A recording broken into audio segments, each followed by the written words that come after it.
Alhamdulillahirabbil alamin, nahmaduhu wa nasta'inuhu wa nastaghfiruh wa na'udzu billahi min syururi anfusina wa min sayyiati a'malina, may yahdihillahu fala mudhillalah wa may yudlil fala hadiyalah.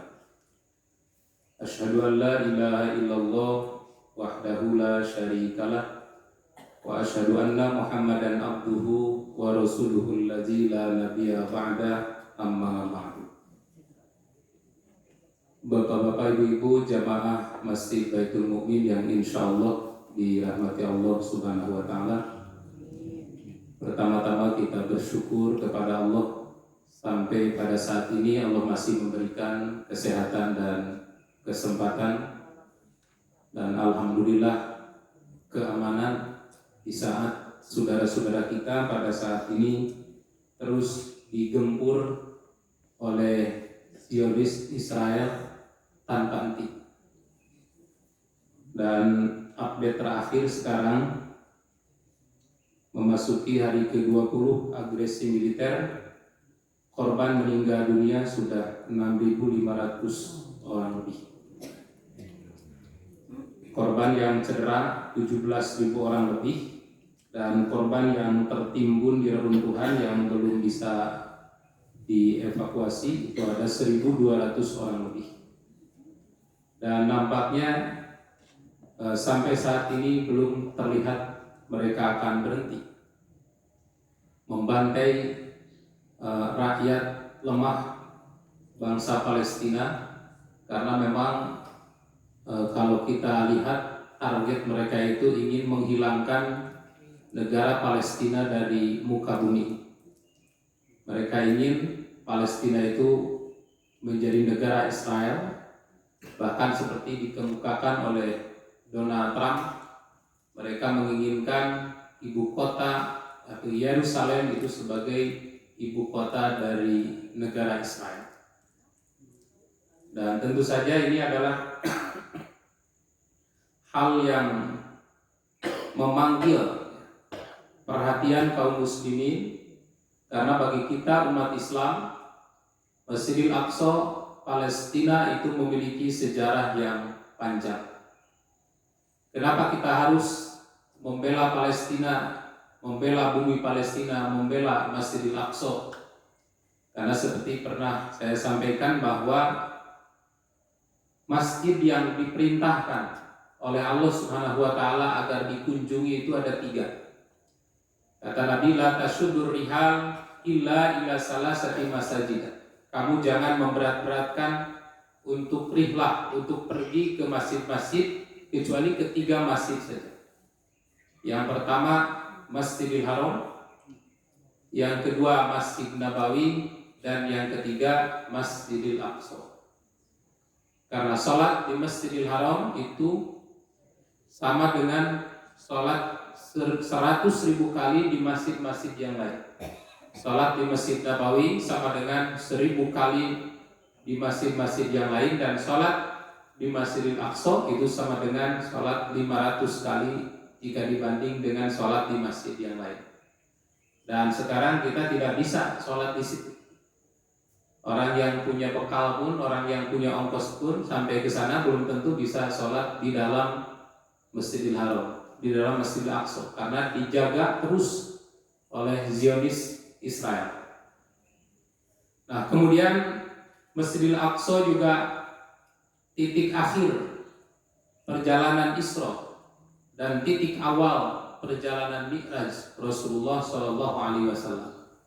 Seperti dikemukakan dalam Al-Quran, A'udzubillahi minasyaitonirrajim, Subhanalladzi asra bi'abdihi lailan minal masjidil haram ilal masjidil aqsa. Maha suci Allah yang telah memperjalankan hambanya di malam hari dari Masjidil Haram di Makkah ke Masjidil Aqsa di Palestina. Allazi barakna haula, yang di sekitar Masjidil Aqsa itu diberkahi. Apa yang dimaksud diberkahi di situ? Kata para mufasir, yang dimaksud diberkahi itu adalah pertama diberkahi dengan simar wasyajar, banyak buah-buahan dan pohon-pohon. Ini yang termasuk keberkahan hisiah, keberkahan secara zahir, bahwa di sekitar Masjidil Aqsa itu dipenuhi dengan as-simar wasyajar, terutama buah tin dan zaitun. Sampai ada ayat, ada satu surat yang dinamai oleh Allah dengan surat At-Tin, wat-tini waz-zaitun, demi buah tin dan az-zaitun. Nah, itu bisa bermakna hakiki, buah tin dan az-zaitun yang banyak tumbuh di sekitar Masjidil Aqsa. Bisa juga bermakna majazi, demi para rasul, para nabi yang diutus di tempat tersebut. Kemudian yang kedua, keberkahan itu bahwa tempat itu adalah tempat lahir para nabi dan rasul. Dari 25 nabi yang diutus oleh Allah di muka bumi, 18 nabi lahir di Palestina. Makanya disebut Allazi barakna Allah. Nah, tapi kalau kita melihat sekarang, memang nampaknya keberkahan secara zahir itu tidak ada, karena terus-terusan diserang, dibombardir oleh Zionis Israel. Nah, apa keberkahan yang dapat kita peroleh dalam konteks sekarang? Kata Profesor Yusuf Qaradawi, dengan memerdekakannya. Jadi dengan berjuang untuk memerdekakan Masjidil Aqsa kembali lagi ke tangan kaum muslimin, dengan membebaskan negeri Palestina, maka keberkahan itu akan diperoleh. Kemudian bagi kita bangsa Indonesia, apa keberkahan yang dapat diperoleh dari Masjidil Aqsa? Yang disebut dalam Al-Quran, Allazi barakna haula. Masjidil Aqsa itu diberkahi sekitarnya. Kita juga sama, akan mendapatkan keberkahan dari membantu saudara-saudara kita yang terus-menerus ditekan, dibunuh, dan kemudian juga membantu dengan doa-doa. Salah satunya adalah qunut nazilah. Banyak-banyak berdoa di waktu-waktu mustajab, dan kita berdoa secara spesifik, secara khusus dengan doa yang dicontohkan oleh Rasulullah SAW melalui qunut nazilah. Karena Masjidil Aqsa itu jelas milik kaum muslimin. Masjidil Aqsa di situ adalah tanah haram. Ketika dinyatakan sebagai tanah haram di dalam Al-Quran, maka orang kafir tidak berhak untuk tinggal di situ. Seperti hanya Mekah itu diharamkan bagi orang kafir.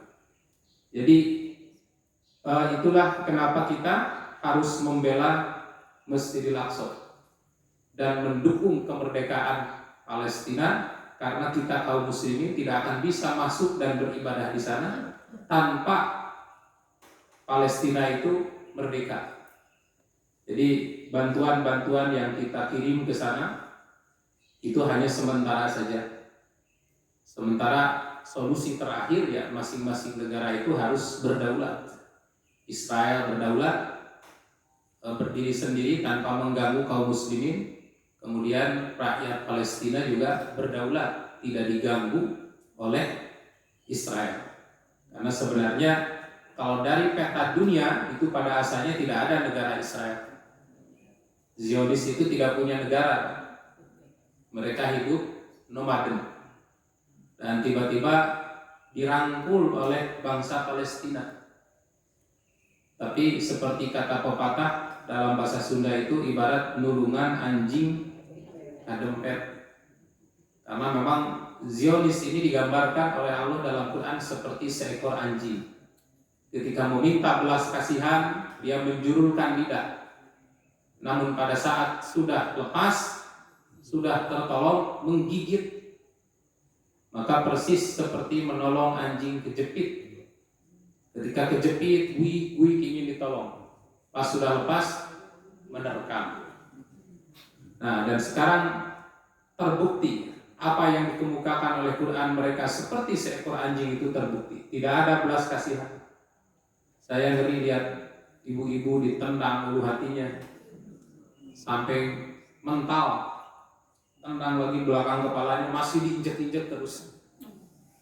Ya, tidak ada rasa kemanusiaan. Karena itu kita kaum muslimin dianjurkan dalam situasi seperti ini untuk melakukan qunut nazilah. Apa yang dimaksud dengan qunut nazilah? Secara bahasa, qunut itu digunakan dalam beberapa makna. Ini dikemukakan oleh Al-Imam Ibnu Qayyim Al-Jauziyah. Di dalam kitab Zadul Ma'ad juz 1 halaman 279 kata beliau fa innal qunuta, sesungguhnya qunut itu yutlaqu 'alal qiyam. Kadang digunakan untuk makna qiyam. Nah, seperti misalnya di dalam hadis yang diriwayatkan oleh Imam Muslim, kata Nabi afdhalus shalah tulul qunut. Seutama-utama sholat adalah lama qunutnya. Maksudnya qunut itu bukan lama berdoa ngangkat tangannya. Karena doa qunut itu sebenarnya pendek, spesifik saja. Di zaman Rasulullah Shallallahu Alaihi Wasallam doa qunut itu pendek-pendek. Dan doa qunut itu disesuaikan dengan situasi dan kondisi yang terjadi pada saat itu. Nah, apa yang dimaksud tulul qunut di sini? Afdhalus shalah tulul qunut, seutama-utama salat yang panjang qunutnya, maksudnya di sini panjang berdirinya. Nah, seperti Ibnu Umar pernah ditanya tentang qunut, maka Ibnu Umar menjawab, ma'araful qunut illa tulul qiyam. Kata Ibnu Umar, saya tidak mengetahui makna qunut selain artinya adalah lama berdiri. Kemudian yang kedua, kata Imam Ibnu Qayyim, al-qunut itu kadang juga digunakan untuk makna as-sukut, was-sukut. Nah, sukut itu artinya diam. Nah, seperti misalnya terdapat di dalam surat Al-Baqarah, di dalam hadis riwayat Imam Al-Bukhari, dan ketika turun surat Al-Baqarah ayat 238. Kata Zaid bin Arqam, kunna natakallamu fis shalah. Kami dulu bercakap-cakap dalam salat. Yaitu yukallimu rajul sahibahu wa huwa ala janbihi fis shalah. Seseorang berbicara kepada sahabatnya ketika berada di sampingnya ketika salat. Jadi sebelum datang perintah untuk diam, ketika salat itu ngobrol aja, Pak. Jadi nanya, apa kabarnya Bu? Alhamdulillah. Nanti mau ke pasar nggak? Ya. Wah, sekarang bawang mahal. Ngobrol aja di masjid itu sambil sholat. Kenapa? Belum ada larangan berdiam, belum ada larangan sukut diam. Sama seperti tawaf. Bapak Ibu sedang tawaf, boleh ngobrol? Boleh, tidak ada larangan. Nah, dulu sholat itu seperti tawaf. Nah, hatta nazalat, sehingga Allah menurunkan surat Al-Baqarah ayat 238, wa qumu lillahi qanitin. Kata Allah, wa qumu, dan salatlah, berdirilah lillahi karena Allah, qanitin. Nah, apa yang dimaksud qanitin? Di sini dijelaskan fa umirna bis-sukut wa nuhina 'anil kalam. Qanitin itu memerintahkan supaya kami sukut, diam, dan tidak boleh berbicara. Nah, itu kata kunut dalam pengertian as-sukut. Nah, kemudian wadawamul ibadah. Yang kedua, kunut itu juga berarti ad-dawamul ibadah atau at-ta'ah. Nah, seperti di dalam surat Al-Baqarah 116 Allah berfirman, lahu ma fis samawati wal ardh kullun lahu qanitun. Apa yang ada di langit dan bumi itu semua milik Allah. Kullun lahu qanitun, semuanya tunduk taat beribadah kepada Allah. Mudawamah. Jadi bumi, langit, bulan, bintang, matahari, binatang-binatang yang terbang dan merayap, itu semua kullun lahu qanitun, semua taat kepada Allah, semua tunduk beribadah kepada Allah. Nah, kemudian yang keempat, makna kunut itu bisa berarti ad-du'a. Dan ini adalah makna yang paling masyhur, seperti ditemukan dalam kitab Tajul Arus, al-masyhur fil lughah annal kunuta ad-du'a. Yang masyhur dalam bahasa bahwa kunut itu bermakna ad-du'a, berdoa. Kemudian Imam Nawawi juga menyebutkan annal kunuta yutlaqu ala du'a bi khairin wasyarrin. Bahwa doa kunut digunakan dalam makna doa, baik doa kebaikan ataupun doa kejelekan. Doa kebaikan seperti yang kita minta kebaikan untuk kaum muslimin. Allahumma anjil mustad'afina minal mu'minina fi Palestina wa fi kulli makan. Ya Allah, selamatkan orang-orang lemah, kaum mukminin di Palestina dan di semua tempat. Itu mau minta kebaikan. Allahumma shdud wa ataka, Allahumma ansuril mujahidina fi Palestina wa fi kulli makan. Ya Allah, tolong para mujahidin yang berada di Palestina dan di semua tempat. Allahumma shdud wa ataka ala a'da'iddin minal kafirina waz zalimina fi Palestina wa fi kulli makan. Ya Allah, keraskan, binasakan musuh-musuh agama Allah dari kaum kafirin dan zalimin di Palestina dan di semua tempat. Nah, itu meminta keburukan. Jadi yutlaqu ala du'a bi khairin wa syarr. Bahwa kunut itu digunakan untuk berdoa, baik doa kebaikan ataupun doa keburukan. Inilah arti yang paling masyhur. Kemudian yang kelima, doa kunut itu berarti as-shalah. Nah, seperti yang tadi disebutkan. Dan ini juga terdapat di dalam surat Ali Imran ayat 43 ketika Allah memerintahkan kepada Siti Maryam. Kata Allah, ya Maryam uqnuti li rabbiki. Ya Maryam, wahai Maryam, uqnuti li rabbiki, kunutlah kamu kepada Tuhanmu. Wasjudi, dan sujudlah, warka'i, dan rukulah ma'ar raki'in, bersama orang-orang yang ruku. Maksudnya adalah salat laksanakan berjamaah, jangan salat sendirian. Nah, kemudian uqnuti di sini perintahnya bukan kunut doa, tapi kunut yang ada kaifiat salatnya di situ. Kata Imam Nawawi, makna ayat panjangkan berdiri, maksudnya berdiri lama dalam salat atau di dalam atau mendawamkan salat. Jadi uqnuti berarti panjangkan salat, uqnuti berarti dawamkan salat. Nah, itu beberapa makna kunut. Kemudian yang kedua, apa yang disebut nazilah? Nah, ini juga dijelaskan oleh para ulama, seperti ditemukan dalam kitab Al-Aini juz 7 halaman 367. An-nazilatu hiya al-amru syadid alladhi yuhtamu lahul mar'a wa yuqlaquhu sya'nu. Yang disebut nazilah adalah suatu perkara yang berat yang dipedulikan dan dikhawatirkan oleh seseorang. Kemudian pemaknaan ini merujuk kepada penjelasan para pakar bahasa Arab, di antaranya Imam Al-Khalil bin Ahmad Al-Farhidi. Beliau mengukakan dalam kitab Al-Aini, an-nazilatu asyadidah. Yang disebut nazilah itu maksudnya adalah kedahsyatan min syada'id dahri, di antara kedahsyatan atau kesulitan bencana anzilu alal kaum, yang turun pada suatu kaum. Wajamuha an-nawazil, dan bentuk jamaknya nawazil. Itu seperti yang terjadi sekarang.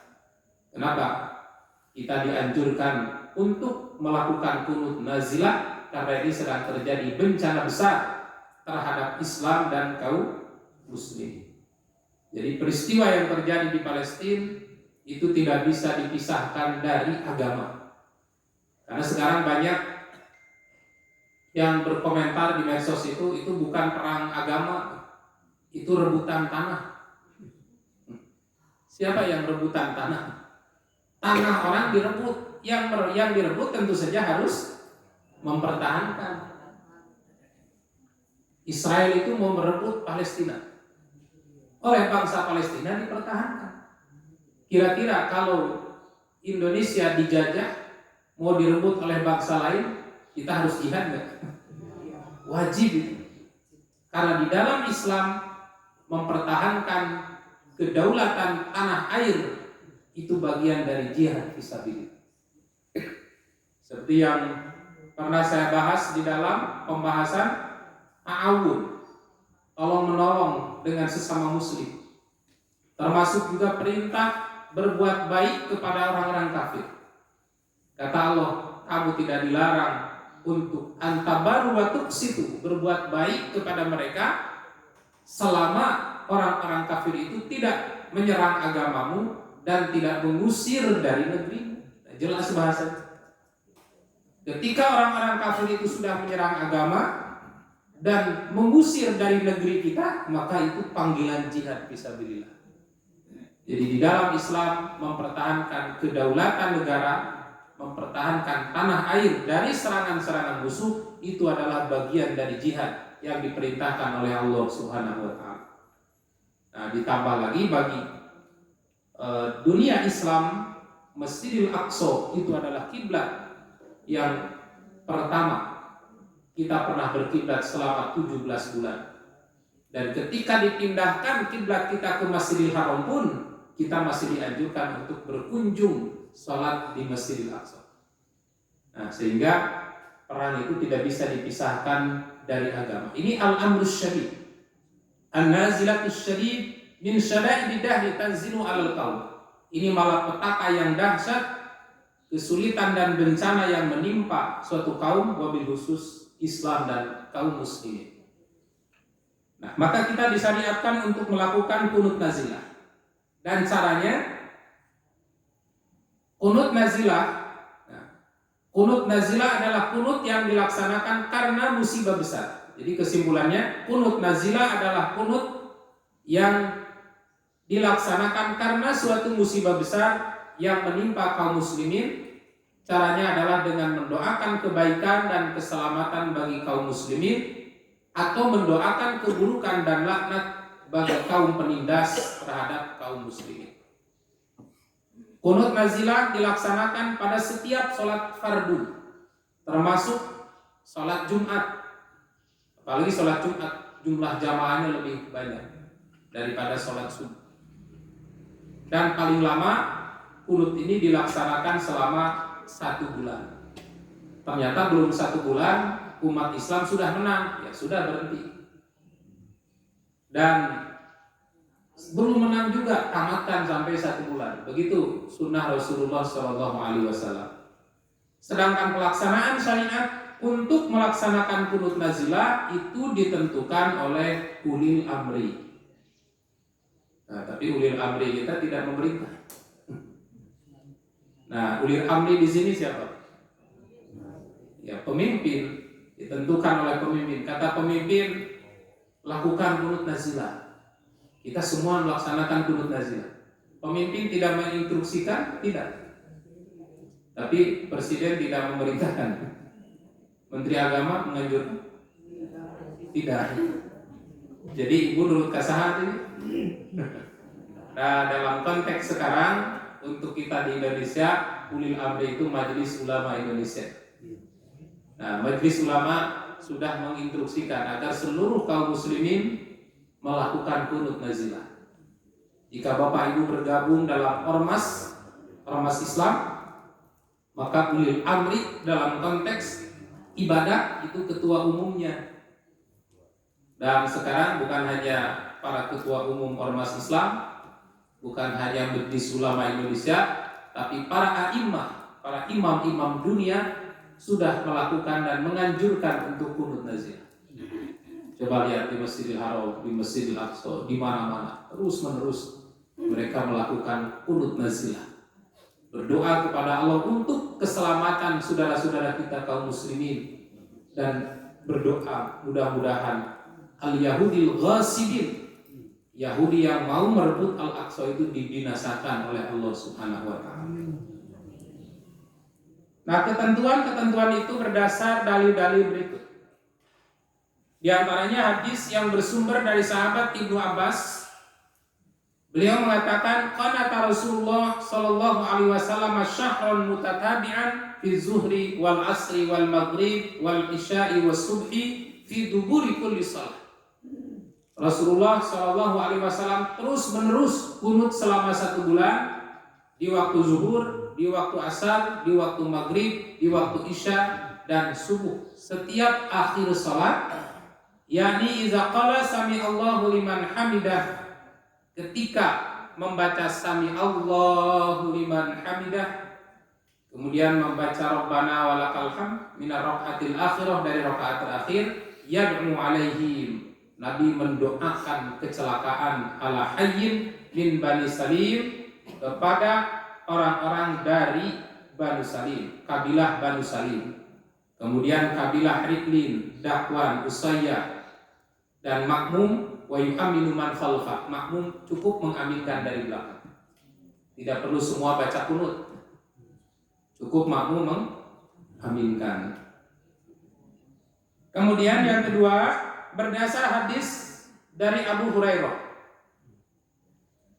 Kata Abu Hurairah, anna Rasulullah sallallahu alaihi wasallam kana yad'u fi duburi sholati duhri. Nabi sallallahu alaihi wasallam berdoa di setiap akhir dari salat duhur. Jadi kalau kita menemukan hadis kunut di salah satu salat, itu bukan kekhususan. Itu hanya menyebutkan salah satu waktu kejadian. Sama seperti ada hadis yang diriwayatkan oleh Imam Muslim yang menyebutkan Nabi itu kunut pada waktu subuh. Itu bukan berarti kekhususan bahwa kunut itu hanya di waktu subuh. Itu hanya menjelaskan salah satu kejadiannya itu pernah dilakukan oleh Nabi pada waktu subuh. Nah, karena ini hukum dan sebabnya sama, mestinya memahami hadis-hadis yang terpisah-pisah itu dikelompokkan dengan hadis yang lain. Seperti di sini dijelaskannya hanya di waktu zuhur, tapi sebenarnya bukan hanya di waktu zuhur. Kemudian hadis yang ketiga masih dari Abu Hurairah. Kata Abu Hurairah, anna Rasulullah sallallahu alaihi wasallam kana iza arada ayyad'u ala ahadin awayat muli ahadin qanata ba'da ruku. Jika Rasulullah ingin mendoakan kecelakaan kepada seseorang atau keselamatan kepada seseorang, beliau kunut setelah ruku. Qala iza qala sami Allahu liman hamidah, ketika selesai membaca sami Allahu liman hamidah, Allahumma rabbana walakal hamdu, dan seterusnya. Kemudian Nabi berdoa mengangkat tangan, mendoakan kecelakaan bagi orang-orang kafir, dan berdoa meminta keselamatan bagi kaum muslimin. Nah, ini dalil-dalil yang mensyariatkan kita melakukan kunut nazilah. Nah, selanjutnya tarikh tasyrik. Sejarah penetapan syariat kunut nazilah ini terdapat dalam banyak riwayat bahwa Rasulullah Shallallahu Alaihi Wasallam pernah kunut saat terjadi 4 musibah besar. Kunut yang pertama dilakukan oleh Nabi pada tahun kedua Hijriah, yaitu ketika kaum muslimin berada dalam cengkraman orang kafir karena meninggalkan kemusyrikannya. Kaum muslimin banyak yang mati terbunuh di saat mau menemui Rasulullah di Madinah.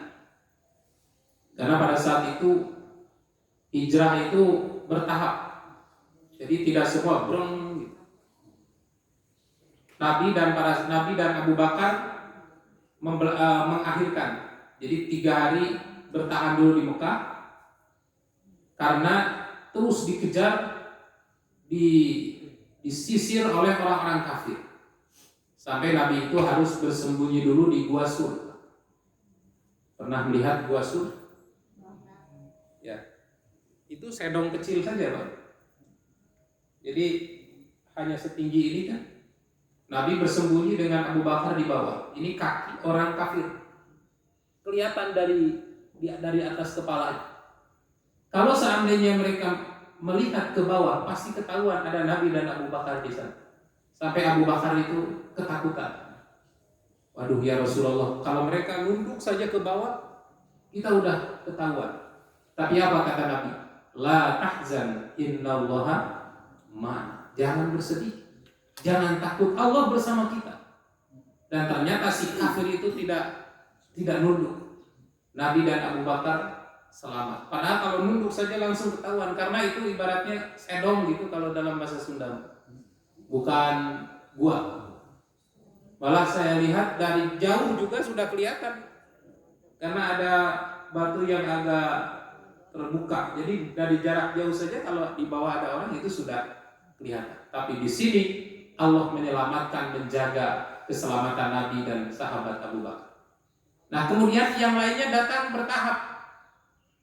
Nah, tapi banyak para sahabat-sahabat yang mau menemui Nabi di Madinah, yang mau ikut hijrah ke Madinah, ditahan di jalan, dibantai, kemudian dibunuh. Maka di saat itu Rasulullah Shallallahu Alaihi Wasallam berdoa, melakukan kunut nazilah, yang doanya terekam dalam hadis riwayat Imam Al-Bukhari,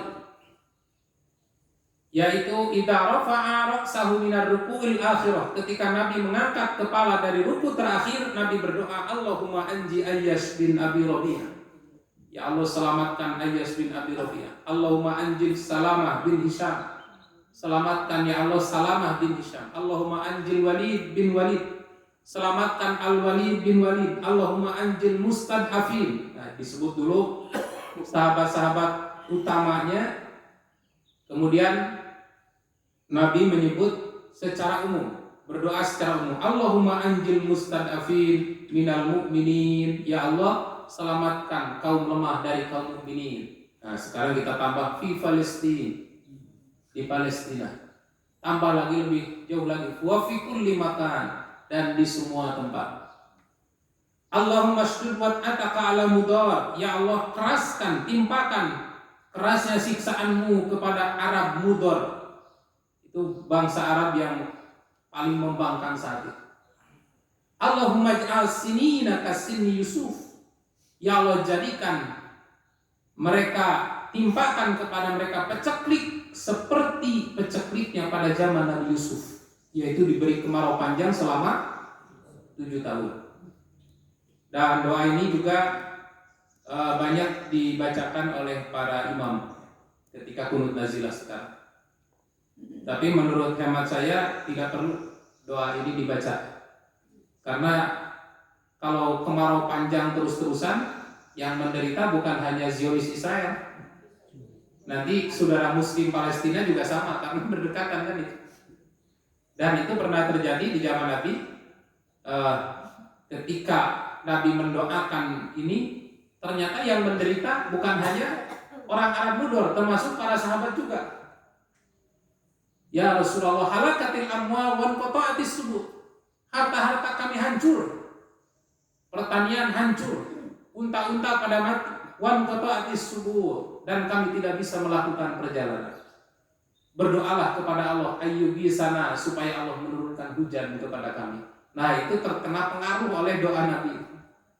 Jadi Nabi minta kemarau panjang 7 tahun, baru 2 tahun ternyata yang menderita bukan hanya orang-orang kafir, tapi kaum muslimin juga ikut menderita. Maka Nabi kemudian berdoa di saat istisqa, Allahumma agisna, Allahumma agisna, Allahumma agisna. Ya Allah, turunkan hujan kepada kami, turunkan hujan kepada kami. Maka Allah langsung mengabulkan doa Nabi. Turun hujan. Kata Anas bin Malik, 7 hari 7 malam aku tidak melihat matahari. Apa yang terjadi? Ya hancur semua. Datanglah sahabat itu di Jumat berikutnya, ya Rasulullah, hancur semua harta kami. Kemarin hancur kepanasan, sekarang hancur kehujanan. Berdoalah kepada Allah supaya Allah menghentikan hujan itu. Akhirnya Nabi berdoa, ya Allah, palingkan hujan di sekitar kami, jangan turun di kota Madinah. Turunkan jangan sampai hujan membinasakan kami, menghancurkan harta kami. Turunkan hujan di gunung, di bukit, di lembah-lembah, di tempat-tempat tumbuhnya pohon-pohon, di sungai-sungai. Maka kemudian terbelah kota Madinah terang, di sekitarnya hujan terus. Nah, jadi nampaknya kalau doa ini dibacakan, yang menderita bukan hanya Zionis, tapi termasuk juga kaum muslimin. Sehingga cukup doanya Allahumma shdud wat ataka ala a'da'iddin fi Palestin wa fi kulli makan. Allahumma shdud wat ataka, ya Allah, keraskan siksaanmu ala a'da'iddin, terhadap musuh-musuh agama, minal kafirin waz zalimin, dari orang kafir dan zalim, fi Palestin wa fi kulli makan, di Palestina maupun di semua tempat. Jadi secara spesifik itu doanya, jangan kemana-mana. Kemudian yang kedua, Nabi pernah melakukan kunut nazilah lagi di tahun ketiga Hijriah ketika kaum Quraisy ingin menuntut balas atas kematian para pemimpin dan tokoh mereka yang tewas di perang Badar. Nah, di saat itu kaum Quraisy berjumlah 3.000 orang dengan motif balas dendam menyerang kaum muslimin yang berjumlah 600 orang dengan motif mempertahankan akidah pada perang Uhud. Di perang Uhud itu kaum muslimin mengalami kekalahan akibat pasukan Rumat yang diperintahkan menjaga di Jabal Rumat dengan panah-panah yang siap, tapi mereka tergoda dengan ghanimah. Jadi itulah kunci kekalahan. Satu, ketika kita tidak taat terhadap imarah. Yang kedua, di saat manusia tergoda dengan harta dunia, hancur. Jadi posisi Jabal Rumat itu seperti ini, di sini, di sana musuh. Ini Jabal Rumat, di sana di depan saya musuh. Jadi kita itu tinggal nembak saja dari atas. Di sana kaum muslimin. Orang kafir tahu kita ini diawasi. Kemudian meninggalkan tempat itu sementara, tujuannya memancing supaya pasukan di Jabal Rumat itu turun. Ternyata betul turun, mengambil ghanimah, kuda yang bagus, senjata dan lain sebagainya. Ternyata mereka masuk dari belakang, akhirnya diserang dari belakang. Termasuk yang menjadi korban pada saat itu adalah Rasulullah Shallallahu Alaihi Wasallam sampai patah gigi seri. Dan sahabat utama Rasul yang paling dicintai oleh Rasul, yang diberi gelar Asadullah, singa Allah, yaitu Sayyidina Hamzah, meninggal dalam perang Uhud. Ditombak oleh Wahsy, hamba saya Hindun, sampai mati, kemudian dibelek dadanya, dipotong hatinya, dikunyah saking bencinya. Tadinya katanya mau ditelan, tapi Allah tidak mengizinkan, mual, muntah.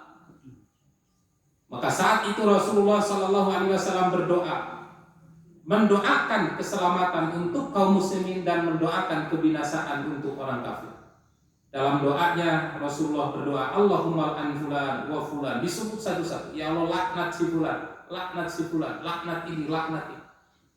Hingga akhirnya Allah menurunkan surat Al-Baqarah ayat 128, yaitu kata Allah, laisa laka minal amri syai', tidak ada sedikit pun campur tanganmu dalam urusan ini. Aw yatubu alaihim, atau mereka atau Allah menerima taubat mereka, aw yu'adzibahum, atau Allah mengazab mereka, fa innahum zalimun, sesungguhnya mereka orang zalim. Kata Allah, udah berhenti. Jangan terus-terusan mendoakan kebinasaan. Itu urusanku. Boleh jadi mereka bertaubat dan taubatnya diterima oleh Allah, atau boleh jadi juga mereka dibinasakan. Ternyata betul musuh-musuh Islam yang membantai kaum muslimin di perang Badar itu ada yang bertaubat. Salah satunya adalah Abu Sufyan, kemudian Hindun, termasuk hamba sahayanya Wahsy yang membunuh Hamzah itu bertaubat, ikrar syahadat ketika Futuh Mekah. Dan yang lain-lainnya ada yang mati dalam kekafiran. Kemudian yang ketiga, Qunut nazilah pernah dilakukan oleh Rasulullah ketika di tahun keempat Hijriah, ketika kaum kafir dari kabilah Banu Lihyan memohon kepada Rasul agar mengirimkan para mubalik, tapi ternyata mereka berkhianat dan 8 orang di antara utusan Rasul yang dipimpin oleh Asim bin Sabit, yakni kakek Asim bin Umar bin Khattab, itu dibunuh dengan cara yang kejam. Maka saat itu Nabi qunut nazilah lagi. Karena ini terbunuhnya soko guru besar kaum muslimin yang ilmunya sangat dibutuhkan oleh umat Islam, tiba-tiba dibunuh secara sadis dan kejam. Kemudian yang keempat, Rasulullah pernah qunut nazilah pada tahun ke-4 Hijriah, yaitu pada saat 70 qurra, 70 ahli Quran juga sama dibunuh secara kejam di tempat yang bernama Riklin dan Dakwan. Ini juga sama, alih-alih dia meminta utusan pengajar-pengajar Quran, mereka ingin belajar Quran, maka oleh Rasulullah dipilih para ahli-ahli Quran yang paling bagus, yang paling menguasai, dan ternyata sampai di tempat itu dibunuh oleh orang kafir dengan sadis dan kejam. Maka di situ Rasulullah melakukan qunut nazilah. Jadi qunut nazilah ini berdasar hadis ini bahwa qunut nazilah itu adalah qunut karena ada sebab.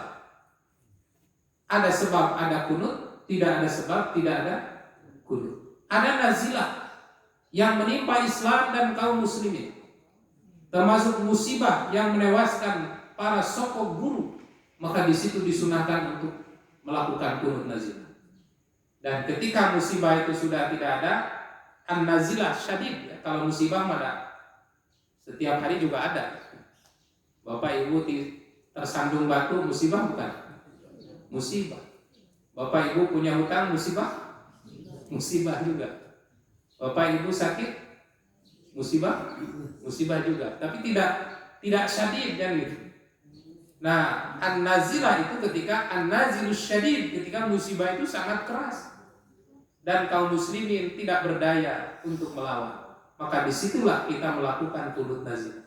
Jadi qunut nazilah itu adalah berdoa karena ada sebab. Ada sebab, yakni ada nazilatus syadid, kita berdoa di dalam salat ba'da ruku'il akhir, setelah ruku terakhir, dan ketika musibah itu sudah reda, sudah hilang, kita berhenti. Nah, terakhir kaifiat qunut nazilah. Bagaimana cara qunut nazilah ini? Pertama, qunut nazilah itu dilaksanakan pada setiap sholat fardu, termasuk salat Jumat pada rakaat akhir setelah i'tidal, baik berjamaah ataupun munfarid. Yang kedua, redaksi qunut dapat disesuaikan dengan konteks musibah dan kezaliman. Yang ketiga, qunut dibaca jahar baik dalam sholat jahar maupun dalam sholat sir. Yang keempat, pada salat berjamaah yang sir dan jahar, doa qunut tetap dibaca jahar oleh imam dan diaminkan oleh makmum. Dan yang ketiga, membaca doa qunut disunahkan sambil mengangkat kedua tangan. Jika imam mengangkat tangan dalam pelaksanaan qunut, maka makmum juga mengikuti imamnya. Dan yang terakhir, doa yang dibaca adalah seperti yang tadi saya sebutkan, ini dikelompokkan lagi. Yang pendek adalah Allahumma anjil mustadafin minal mu'minin washdud wat'ataka 'alal qaumiz zalimin. Itu yang paling pendek. Segitu aja cukup, Pak. Enggak usah panjang-panjang. Karena spesifik doa kita mendoakan kebinasaan untuk kafir dan keselamatan kaum mukminin. Sementara doa-doa lain itu kan bisa dibaca di waktu-waktu lain seperti dalam sujud atau ba'da sholat. Allahumma anjil mustadafin, ya Allah selamatkan orang-orang lemah, minal mukminin dari kaum mukminin, washdud wat'ataka 'alal qaumiz zalimin, dan keraskan siksaanmu terhadap orang yang zalim. Nah, yang panjang seperti ini.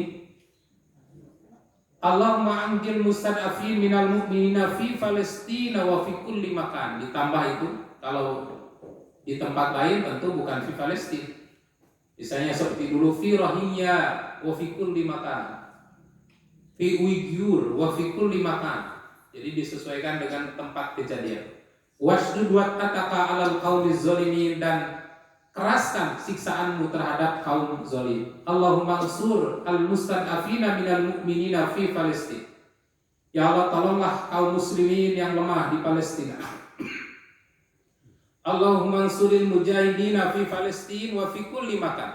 Ya Allah, tolonglah orang-orang yang berjihad di Palestina dan di berbagai tempat.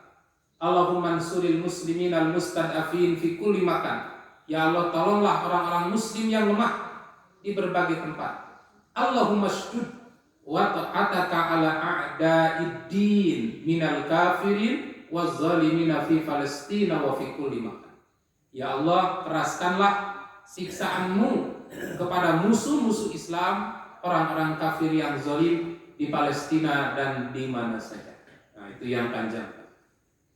Sudah pada hafal? Insyaallah.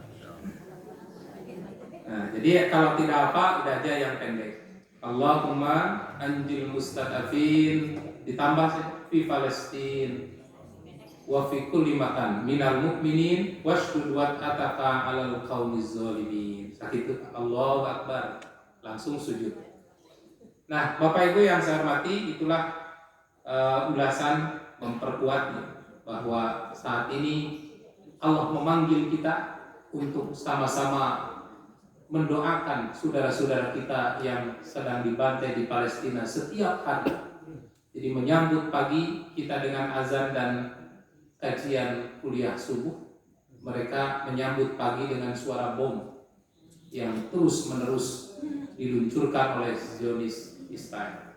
Mudah-mudahan Allah Subhanahu wa taala segera membebaskan kota Palestina, negara Palestina dan Masjidil Aqsa dari penjajahan kaum kafir. Nah, Bapak Ibu yang saya hormati, itulah yang bisa saya sampaikan, dan kalau masih ada pertanyaan dipersilakan. Makasih. Kalau tidak salah, ada himbauan bahwa ini tuh kunut nazilah dilakukan selama memang sudah tidak ada perlawanan, misalnya dari orang yang tertindas. Kalau selama masih ada perlawanan, belum bisa melakukan kunut nazilah. Apakah itu? Jadi selama tidak ada perlawanan dari kaum muslimin, ya, selama masih ada perlawanan maka tidak perlu kunut nazilah. Ya, perlawanannya tidak seimbang, dan sekarang yang menjadi korban itu memang bukan mujahidin, bukan militer, tapi rakyat. Jadi kita mendoakan rakyat yang tidak mampu melawan ini, ya, termasuk juga mujahidinnya sekalian. Karena sekarang ini memang orang kafir Zionis Israel ini kalah. Sulit sekali untuk menaklukkan Hamas. Hamas itu yang perlu digarisbawahi itu orang Palestina. Karena sekarang malah disimpangkan beritanya, itu bukan perang Islam dan Yahudi, itu adalah perang Hamas dan Israel. Ya, Hamas itu siapa? Hamas itu orang Palestina dan itu kaum muslimin. Nah, Zionis Israel itu kesulitan menaklukkan Hamas karena mereka bersembunyi di bawah kedalaman 30 meter. Ada buahnya, pernah ada jurnalis yang meliput ya. Padahal sebenarnya jangan diliput itu, karena itu rahasia. Tapi ada jurnalis yang kepo meliput ke dalam persembunyian tentara dari Palestina itu, tentara Hamas. Nah, Hamas itu orang Palestina, kaum muslimin yang berjuang memerdekakan negerinya. Mereka sulit ditaklukkan. Nah, oleh karena itu orang Yahudi itu kalap dan akhirnya menghancurkan semua yang ada. Rumah sakit dibom, ya. Kemudian anak-anak juga dibantai. Yang banyak korban itu dari anak-anak dan lansia. Jadi jelas ini mustadafin. Ibu-ibu bisa melawan Yahudi? Nggak bisa.